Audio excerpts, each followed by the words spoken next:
at Community High School. My name is Caleb Kwazaborski, and this is my 6th weekly weather forecast.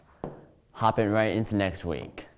So for next week, the week of the 16th of October, let's start off with Monday. It's a fresh off game at home. So the high, low 50s, the low 40s, pretty average. The game, it's like mid 40s. Tuesday, we got band and orchestra concerts around 7 o'clock. The high for that, low 50s. The low is actually high 30s. It's getting a little bit colder. For the concerts, about mid 40s, same as the game. Wednesday, we got sectionals for soccer at home. Let's see, high of mid 50s, a low of low 40s, and game time is in the high 40s.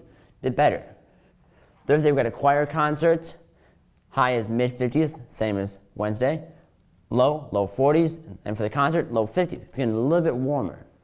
Friday, we've got a conference game for football at home against Round Lake. Let's see, high 50s, low, mid 40s, and for game time, low 50s. It's gonna be pretty nice. Saturday, enjoy your weekend. It actually warms up. We got low 60s at our high, and mid 40s is the low. Hop right in for the temperature outlook. It is gonna be a bit below average. It will warm up slightly near the end of the week, but it's gonna be a bit cold. For precipitation, it's around average. I know we have a rain event happening last Friday, but basically expect anywhere from 2 to 3 or maybe even 4 inches of rain, and that obviously is going to have effects on this drought. It's getting a bit better, as you can see over here, and just in general, it's getting a lot better. But I expect that maybe that drought will be significantly decreased by the end of this week. Now winter, I know people have been asking, when's the first snow? Here is like a little graph of like the first snow for us, around November 20th. You get down into Peoria, 25th. Get down into Springfield, 30. Effingham, December 5th. Obviously, you get down like into very deep South Illinois, mid to early December, but obviously it's still actually pretty late. Now, I've talked on it being an El Nino for this winter, and what that really means is, here's about like an average El Nino. We have a little bit of below average snow.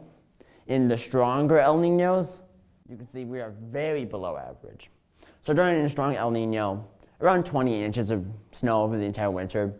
For like the average snowfall just in general, not counting El Ninos, around 38.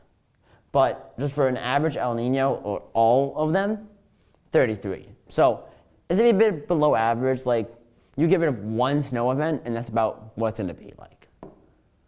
And now to the oceans, tropical outlook. If we go to the Atlantic Basin, we have Sean over here. Not really forecast to do much, and this little area of interest also probably not gonna do much. You're probably gonna follow just like Sean.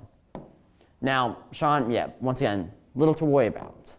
As you can see, it's very disorganized. It probably will not become a hurricane. Not really gonna do much. Over here, here's the intensity guidance. As you can see, it's gonna stay as a low-end tropical storm. Some models have it going up to high-end, maybe even Cat 1. I don't really think it will, but most middle to low-end and then dying out. Going on, we have a super typhoon in the Pacific. Now, this is one of the best typhoons you will see radar-wise. It has a perfect eye, perfect spiral, and everything's even. This is perfect. And the winds last night, Thursday, October 12th, it was around 180 miles per hour was the sustained wind. That's, I think, the strongest typhoon this year. I believe early into this year we had a typhoon Marwar, and that was 180 as well. But I believe that this might have gone to 185. And that does it for my weekly weather forecast.